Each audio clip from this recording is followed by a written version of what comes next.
আচ্ছা, চোখের প্রেসক্রিপশনটা হাতে পাওয়ার পর কি কখনো এমন মনে হয়েছে যে এটা আসলে কোনো দুর্বোধ্য কোড, মানে শুধু সংখ্যা আর অক্ষরের এক জটপাকানো ধাঁধা? কিন্তু একদমই ভয় পাওয়ার কিছু নেই। আজকের এই আলোচনায় আমরা ঠিক এটাই করতে যাচ্ছি। এই কোডটা ভাঙব আর দেখব এর প্রতিটি সংকেতের আসল মানেটা আসলে কি। সত্যি বলতে প্রায় সবারই কিন্তু এমনটা মনে হয় যেন কোনো ডাক্তারি সংকেত লেখা, যা শুধু বিশেষজ্ঞরাই বুঝতে পারেন। কিন্তু আমি কথা দিচ্ছি, এই আলোচনাটা শেষ হতে হতে এই তথাকথিত গোপন ভাষা আর মোটেও গোপন থাকবে না। বেশ, চলুন তাহলে এই কোডেড মেসেজটার দিকে একটু তাকাই। দেখুন, এখানে ওডি, ওএস, এসপিএইচ, সিওয়াইএল, অ্যাক্সেস এর মতো কিছু শব্দ, আর তার পাশে কিছু সংখ্যা। হ্যাঁ, মানছি দেখতে বেশ জটিল লাগছে, কিন্তু বিশ্বাস করুন এর প্রত্যেকটার একটা নির্দিষ্ট আর খুবই সহজ অর্থ আছে। তাহলে কি এই রহস্যময় চিহ্নগুলোর পর্দা একে একে সরাতে প্রস্তুত তো সবাই? আমরা পুরো প্রেসক্রিপশনটাকে 5টা সহজ ধাপে ভেঙে দেখব, আর প্রত্যেকটা ধাপ আমাদের হাতে একটা করে নতুন চাবি তুলে দেবে এই কোডটা ভাঙার জন্য। চলুন তাহলে শুরু করা যাক আমাদের এই অভিযান। তো চলুন এবার মূল বিষয় ঢোকা যাক। এই কোড ভাঙার কাজে নামার আগে আমাদের কিছু খুব সাধারণ শব্দ বা অ্যাব্রিভিয়েশন জেনে নিতে হবে, যেগুলো প্রেসক্রিপশনের একদম শুরুতেই চোখে পড়ে। সবার প্রথমে প্রেসক্রিপশনে যদি ওডি লেখা থাকে, তাহলে বুঝতে হবে এটা ডান চোখের পাওয়ার নিয়ে কথা বলছে। এটা আসলে একটা ল্যাটিন শব্দ, অকিউলাস টেক্সটার, যার মানে হলো ডান চোখ। বেশ ইন্টারেস্টিং, তাই না? ঠিক একইভাবে ওএস মানে হল অকিউলাস সিনিস্টার, অর্থাৎ বাম চোখ। এই ল্যাটিন শব্দগুলো আসলে চক্ষু বিজ্ঞানে একটা ঐতিহ্যর মতো ব্যবহৃত হয়ে আসছে। তাহলে ব্যাপারটা কি দাঁড়ালো? ওডি হল ডান চোখ আর ওএস হল বাম চোখ। ব্যাস, এই দুটো মনে রাখলেই কিন্তু আমাদের কোডের অর্ধেক সমাধান হয়ে গেল। আর হ্যাঁ, যদি কখনো ইউ লেখা দেখেন, তার মানে হলো অকিউলাস উটেরকে, অর্থাৎ দুটো চোখের জন্যই একই পাওয়ার লাগবে। তাহলে আমাদের প্রথম ধাপটা কিন্তু শেষ। ওডি মানে ডান চোখ, ওএস মানে বাম চোখ। কি সহজ না ব্যাপারটা? বেশ, এবার তাহলে প্রেসক্রিপশনের সবথেকে জরুরি অংশে আসা যাক, যেটা আমাদের দৃষ্টির মূল সমস্যাটাকে ধরিয়ে দেয়, আর সেটা হলো এসপিএইচ বা স্ফিয়ার। এই এসপিএইচ কলামের সংখ্যাটার আগে একটা চিহ্ন থাকে, হয় মাইনাস অথবা প্লাস। যদি মাইনাস চিহ্ন থাকে, তার মানে হলো মায়োপিয়া, মানে কাছের জিনিস স্পষ্ট কিন্তু দূরের জিনিস ঝাপসা। যেমন ধরুন, বই পড়তে কোনো অসুবিধা নেই, কিন্তু দূরের কোনো সাইনবোর্ড দেখতে কষ্ট হয়।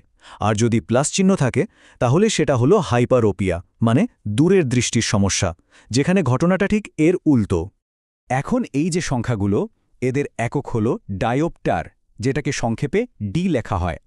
সোজা কথায়, সংখ্যাটা 0 থেকে যত বেশি হবে, লেন্সের পাওয়ারও তত শক্তিশালী দরকার হবে। তাহলে মূল বিষয়টা একদম পরিষ্কার। চিহ্নটা বলে দেয় সমস্যাটা কি, দূরের নাকি কাছের, আর সংখ্যাটা বলে দেয় সমস্যাটা ঠিক কতটা। চলুন এবার আমাদের এই ধাঁধার পরের ধাপে যাওয়া যাক। অনেকের প্রেসক্রিপশনেই এসপিএইচ এর পাশে সিওয়াইএল আর অ্যাক্সেস নামে আরও দুটো কলম দেখা যায়। এগুলো আসলে অ্যাস্টিগম্যাটিজম নামের একটা সমস্যার সংশোধনের জন্য থাকে। আচ্ছা, ব্যাপারটাকে এভাবে ভাবুন তো। একটা সুস্থ চোখের কর্নিয়া হলো একটা নিখুঁত গোলাকার বাস্কেটবলের মতো, আর অ্যাস্টিগমেটিজম থাকলে সেই কর্নিয়াটা হয়ে যায় একটা রাগবি বলের মতো, মানে একটু চ্যাপ্টা বা ডিম্বাকৃতির। আর এই অ্যাব্রোখেব্রো আকারের জন্যই কিন্তু আলো ঠিকমতো ফোকাস হতে পারে না, ফলে কাছের হোক বা দূরের সব কিছুই ঝাপসা দেখায়। এই সমস্যার সমাধান করার জন্যই সিওয়াইএল বা সিলিন্ডার পাওয়ারের দরকার হয়। এই কলামের সংখ্যাটা আমাদের বলে দেয় কর্নিয়ার ওই অসামঞ্জস্যটাকে ঠিক করতে ঠিক কতটা পাওয়ার লাগবে। আর হ্যাঁ, যদি প্রেসক্রিপশনে এই কলামটা একদম খালি থাকে, তাহলে তো কথাই নেই, অভিনন্দন, তার মানে অ্যাস্টিগম্যাটিজমের সমস্যা নেই। তাহলে এখন প্রশ্ন হলো, অ্যাক্সিস কি? অ্যাক্সিস হলো 1 থেকে 180 ডিগ্রির মধ্যে একটা সংখ্যা। এটা আসলে একটা দিক নির্দেশক। এটা আমাদের বলে দেয় কর্নিয়ার ঠিক কোন দিকে বা কোন অ্যাঙ্গেলে ওই রাগবি বলের মতো বক্রতাটা রয়েছে। তাই মনে রাখতে হবে, সিওয়াইএল হলো পাওয়ার, আর অ্যাক্সিস হলো সেই পাওয়ারটা প্রয়োগ করার সঠিক জায়গা বা দিক। কিছু কিছু প্রেসক্রিপশন কিন্তু আরও একটু জটিল হতে পারে, মানে দূরের বা কাছের সাধারণ সমস্যার বাইরেও কিছু বিশেষ সংশোধনের দরকার হতে পারে, যেমন এডিডি এবং প্রিজম। চলুন এগুলো একটু জেনে নিই। এই এডিডি বা অ্যাডিশন পাওয়ারটা সাধারণত 40-এর পর প্রেসক্রিপশনে দেখা যায়।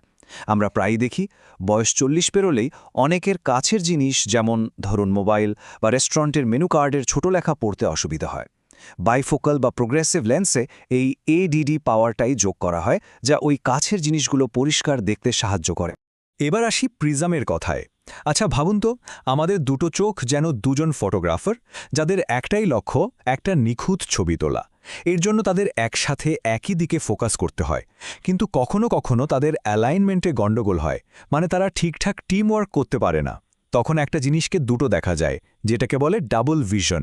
এই প্রিজম তখন একটা বিশেষ লেন্সের মতো কাজ করে, যা ওই দুই ফটোগ্রাফারের ফোকাসকে আবার এক করে দেয়। ফলে দুটো আলাদা ছবি মিলে একটা স্পষ্ট ছবি তৈরি হয়। এখন এই প্রিজমটা ঠিক কোন দিকে কাজ করবে সেটা বোঝানোর জন্য কিছু সংকেত ব্যবহার করা হয়। যেমন বিইউ মানে বেস আপ, যা ছবিকে নিচের দিকে সরায়; বিডি মানে বেস ডাউন, যা ছবিকে ওপরে সরায়; বিআই মানে বেস ইন, ছবিকে বাইরের দিকে সরায়; আর বিও মানে বেস আউট, যা ছবিকে ভেতরের দিকে নিয়ে আসে।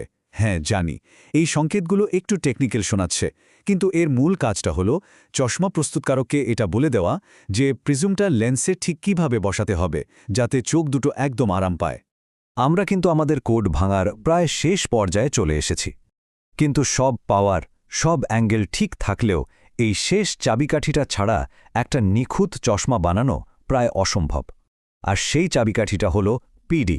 পিডি মানে পিউপিলারি ডিস্টেন্স। এটা হলো আমাদের দুই চোখের মনির কেন্দ্রবিন্দুর মাঝখানের দূরত্ব, যা মিলিমিটারে মাপা হয়। ভুল পিডি মাপের চশমা পরাটা ঠিক কেমন জানেন? অনেকটা চোখের জন্য ভুল সাইজের জুতো পরার মতো।